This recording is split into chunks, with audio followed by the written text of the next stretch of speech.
How are you? I'm good. Yesterday you talked about, front page story in the Globe, you talked about how the immigration law in Arizona was something you wouldn't like to see in Massachusetts.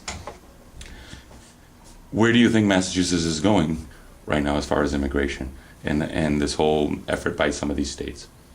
Well, you know, I also said yesterday, as you know, I don't actually think that our legislature would enact something like the Arizona law. I don't think it's consistent with other actions we've taken, or the spirit or the best of our legislature. And I want to be clear: I would not sign such a thing. I think that the moves that have been made are inspired by some of the same things. In other words, it's a little bit of an overcompensation for political reasons, I believe. Now, I hope I'm wrong, but that's what I believe. You think about the fact that 14% of the people who live in the Commonwealth are immigrants. 1 out of every 5, by most estimates, are undocumented, so that we're somewhere less than 3%. You consider all of the public programs and all of the different screens that there are that deny benefits to people who aren't able to demonstrate either their citizenship or their residency. And so we're down to what?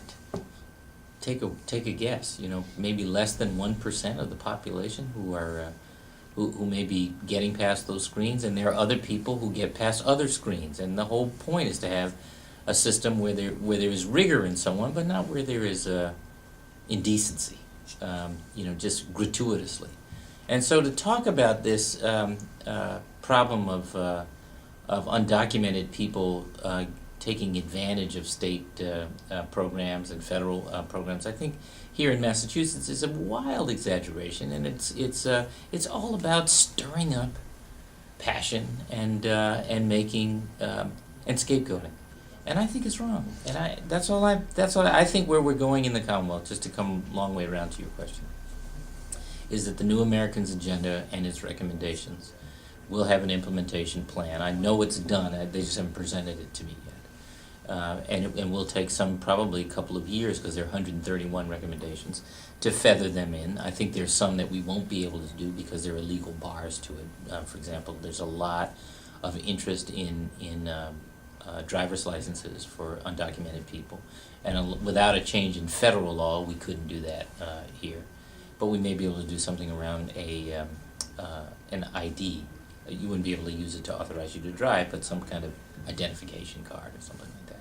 So I want to see how that, and I want to set the right tone, and I want to help as the Congress readies itself, and I hope they do soon, on national immigration reform. Don't you risk losing, your political future by fighting for immigration in the state, considering that, more than 90% of talk radio is right-wing, anti-immigrant?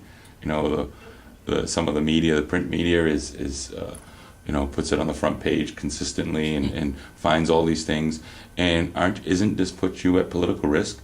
Maybe, but you know what? I didn't run for this job, to get some other job, to figure out how to hang on to it. I ran for it because it's time for our leadership to say what we believe. And if it is not consistent with what the people of the Commonwealth believe, then they can either say, well, there's enough other stuff we do agree with, and we'll cast our vote, or we really don't want that view, and we'll pick somebody else. I mean, they're the folks who want to scapegoat. Those options exist in the governor's race, and that's okay. But I had the same advice when asked back in 2005 and 2006 about marriage equality, about Cape Wind. I get people have been talking about doing things like putting civilian flaggers at state construction sites for the longest time, but they haven't done it because the police unions have organized against that. We did it. I mean, there are a whole host of things where there was some political risk, but I believe we ought to be thinking about, and what I'm trying to do is govern for the long-term best interests of the whole Commonwealth. And the long-term best interests of the whole Commonwealth are setting a tone that welcomes newcomers, because they continue to refresh our economy, our communities, our social life, and our future. The issue of the casino continues to be another one. That's paramount for this region. You're in favor of 3 resort casinos. As far as I know, no site specifications. Right. If the Other House, than the regional, spreading them out in different regions, right? if the House bill passes with 2, Yes. would you sign it? Well, it depends.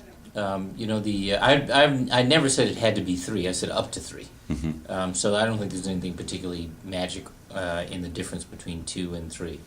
I think the problem with the House bill, from my perspective, is slots at the tracks, and I'm just not persuaded we get the number of jobs at higher wages and benefits in that context that we would in the destination resort setting. Now, the Senate has a turn. They get to work their way through this now, and that has to be respected, and I will continue to work with the legislature on a final bill. But if 2 of them pass, and neither one of them go to the Wampanoags of Mashpee, let's say, for example, under the Gaming Act of '88, they have the right to once a license is issued, they have a right to seek a license for themselves. They have a right. Excuse me. I'm sorry. Sure, and you must enter into in fair negotiations Right. with them. Correct. Right. I mean, we would certainly, and have, I think, at every stage shown the Wampanoag the respect of their sovereignty. And if I understand the law correctly, you are right that they would have that right, provided they had the land. To do it, it has to be land and trust, and that's a process that they are in the midst of. It's a very, very slow process, and my understanding is that without the dedication of or declaration of land and trust that they don't have right now, they don't actually have enough land today to make a resort-style casino feasible.